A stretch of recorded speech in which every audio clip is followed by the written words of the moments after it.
Guten Morgen, meine Damen und Herren. Erstens, es tut mir leid, dass ich nicht Deutsch sprechen kann. Und so Sigi hier wird für mich übersetzen. So in English, the hardest thing to see is the obvious. It's right under your nose, just a few centimeters away, but you still can't see it. I became interested in invisibility 5 years ago in 2009 when I had to write that TED speech on the subject of the substance of things not seen. And I didn't know anything about invisibility then, and I know precious little about it now. So I got really stuck on this speech, and my son Harry offered to help. He was then 19 years old. He's not a scientist, he's a ski instructor and a musician, but he's a very smart, creative guy, and unlike me, he's very brave. So we walked around the garden for 3 or 4 hours, making a list of things that we could think of that we couldn't see. And I was amazed to see, or not see, how many invisible things there are. One thing that isn't invisible is water. We see it everywhere, every day. D.H. Lawrence wrote, water is H2O, hydrogen 2 parts, oxygen 1 part. But there is a third thing that makes it water, and nobody knows what that is. It's that third invisible thing that interests me. Speaking of 2 other familiar but invisible things, the science fiction writer Harlan Ellison wrote, "The 2 most common elements in the universe are hydrogen and stupidity." It's quite a good joke, but there's a third thing that is mostly hydrogen that's also invisible, and that really is the most common element in the universe, and that is plasma.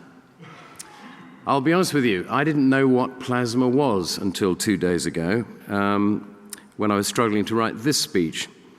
But plasma is the 4th state of matter, for those of you who are not scientists, solid, liquid, gas, and plasma.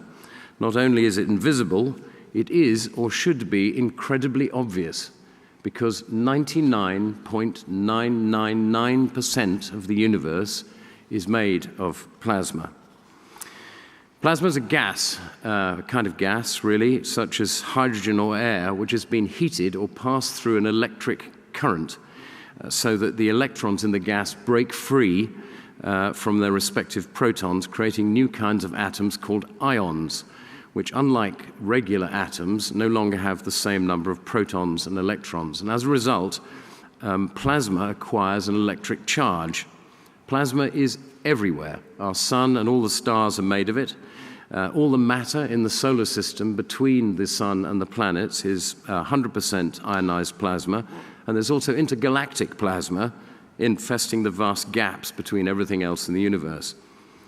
It's also in fire, lightning, the heat shields of spacecraft on re-entry plasma, the northern lights, neon tubing, arc lamps, solar flares, fluorescent lighting, and of course, plasma screen televisions. Now, unlike ordinary gas, plasma has a number of extraordinary properties. It carries both a magnetic field and an electric charge. It has conductive properties similar to metals, and unlike gas, it can be formed into shapes. And it may be, some people now think, a key property of the universe. Now, gravity that I mentioned in the talk, I'm not sure I ever really believed in gravity. It doesn't seem probable to me that the speed of a planetary body is so perfectly matched by the pull of gravity that it neither crashes into the sun nor escapes from it. What started them moving in the first place? What keeps them going? Why don't they slow down? These are layman's questions, I know, child's questions, perhaps. But all scientific revolutions begin this way, paradigm shifts they're called. Until Copernicus, Galileo, and Kepler came along, no educated person thought the Earth went round the sun. It was blindingly obvious it didn't, and so the Earth was therefore the center of the universe. This view was first patronizingly, then furiously, and often brilliantly defended by all the greatest scientists of the day. That always happens until suddenly everything turns upside down and common wisdom becomes its polar opposite. I think it's much more likely that the universe and all its galaxies and solar systems are held in some sort of field, an invisible grid, rather like the one we humans are made of, a silent lattice powered by the coding of our genes that keeps us the same person, even though every one of our cells is replaced, almost every one, apart from possibly a few stem cells, is replaced every 7 years. So there's a new theory that I'm rather intrigued by, which is, of course, immediately being poo-pooed by many professional scientists, called the electric universe. This argues that it's electricity, or rather electromagnetism, not gravity, which shapes the universe, and plasma is the key to this. They say that if what we call gravity is replaced by an electric current generating a magnetic field, all the problems with gravity, and there are many, go away, the figures add up, and everything makes sense. It makes sense to me because even though we don't know how they work, I can grasp electricity and magnetism. You can see a magnet working. You can feel an electric shock. And also we know that light and the speed of light is crucial to how the universe works. And light, of course, is part of the electromagnetic spectrum. Listen, I don't have to be right. I'm not running the world. I'm not even running a schoolroom. My job is only to be quite interesting. Much, perhaps most of what we think we know now in science, as in everything else, will in due course turn out to be wrong. That's what science does. It proves things wrong. It doesn't say this is right, only we can't disprove this yet. And it's very unscientific of scientists to make any higher claim. It is also a pet dislike of mine, absurd to get angry when anyone suggests a new idea in whatever field, not just in science, but in art, music, philosophy, childcare, you name it. But of course it happens all the time. In fact, it's almost a default position in the human race, rather disappointingly perhaps by so-called experts. Disagree by all means, agree to differ certainly, but don't shout at people because they're trying to look at something in a new way and find a solution to an intractable problem. We know extremely little, as I said in the talk, actually about anything, and what we do know, or think we know, often won't last. Samuel Arbesman, a Harvard mathematician, published a book on this last year called The Half-Life of Facts, in which he compares any body of academic knowledge to a lump of uranium and its individual atoms to facts in that body of knowledge.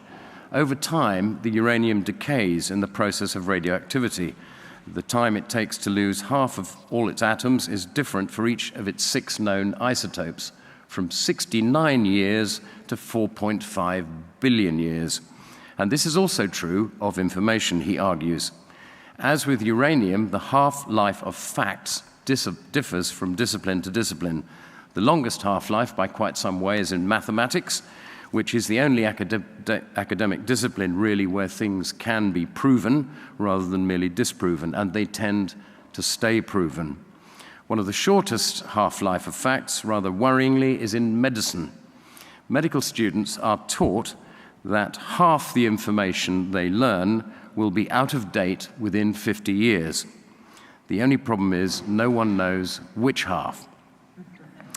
The same is true at different timescales of history, literary criticism, psychiatry, sociology, and every other corpus of knowledge. I think that, as with gravity, the Big Bang theory and the theory of evolution are also badly flawed. Well, I know the Big Bang theory is flawed because the Astronomer Royal, the British Astronomer Royal, Lord Martin Rees, told me so on BBC Radio 2 years ago. The theory has so many holes in it that it's on the way out. There are now little bangs, there are big crunches, and even the hated steady state theory is beginning to find renewed support. And is it any wonder? Since they came up with the Big Bang theory, 95% of the universe has gone missing. They can only find 5% of it now, a fact that Martin Rees calls embarrassing. It has to be missing or the figures don't tally, and the other 95% is made of so-called dark matter, 27% according to NASA, and dark energy, 68%.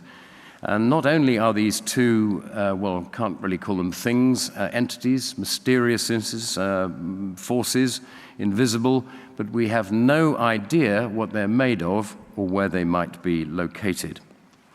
What other theory of anything, only 5% of which could be corroborated, would be accepted anywhere by anyone? Evolution. I know that 13.7 billion years is a long time, but I don't think it's enough time to have created the complexity we see around us purely by gaining minute advantages every so often by chance. I think we're missing some crucial driver. Stephen Wolfram, the multi-millionaire college dropout genius behind Mathematica software, wrote a book recently called A New Kind of Science, in which he shows how ridiculously simple computer programs, iterated many times, can create staggering complexity. Such simple rules can create the gorgeous and convincing landscapes in computer games, and perhaps by inference in real life. But where and why, if they exist, did these programs originate? Now, obviously, I can go along with, and who can't, the idea that biological entities evolve through natural selection, but I can't see how that works for the chemical elements of which they are made, unless atoms are intelligent. And maybe they are. Here's a quote from a great personal hero of mine, the Anglo-American physicist Freeman Dyson. "Atoms in the laboratory are weird stuff, behaving like active agents rather than inert substances. They make unpredictable choices between alternative possibilities according to the laws of quantum mechanics. It appears that mind, as manifested by the capacity to make choices, is to some extent inherent in every atom." And it's possible that atoms, which, as I said in that talk, can never physically be seen because they're smaller than the wavelength of light, may be more intelligent than we are. Electrons, a tiny component of every atom in the universe, are not only even more invisible, if such a thing is possible, than atoms, they're not even things. In fact, nowadays, they often don't call them electrons anymore, they call them probability density charges. An electron, you may know, has a mass about 1/1836 of a proton. And get this, every electron in the universe knows about the state of every other electron. Pretty smart cookies, electrons. How they know this and how we know they know this, I don't know. It comes from Brian Cox's book, The Quantum Universe and Why Anything That Can Happen Does. And here's another invisible thing. Where is everybody in the universe? The existence of what are now called exoplanets, planets outside our own solar system orbiting other stars, was first suggested in 1584, about 100 years before Isaac Newton had the same idea, by the great Italian mystic and early adopter of Copernican theory, Giordano Bruno, who was burned at the stake for heresy in 1600. His belief that there was more than one world out there was one of the main charges in his conviction. Newton, incidentally, would also have been executed by the state for heresy if anyone had found out he was a practicing alchemist. It was more than 400 years before astronomers managed to actually identify an exoplanet. This was first spotted in 1988 and confirmed in 2002. By 2009, the year I gave my TED talk, they'd found 30 of these exoplanets. At the latest count, 2 weeks ago, they'd identified 1,832 of them, a familiar number, surprisingly close to the difference in weight between a proton and an electron. So why haven't their inhabitants, if any, been in touch? SETI, the search for extraterrestrial intelligence, was set up in 1984, exactly 30 years ago, to detect intelligent signals from outer space. So far, we haven't heard a peep from anyone. Why not? As Arthur C. Clarke put it, two possibilities exist. Either we are alone in the universe or we are not. Both are equally terrifying. No matter how many hundreds of billions of galaxies there are, with possibly thousands of millions of planets, I personally think that the statistical likelihood of there being a second planet out there as complex as ours that has evolved by random processes is extremely low. And the chance of 2, 3, or 4 vanishingly improbable, sort of in the nil region.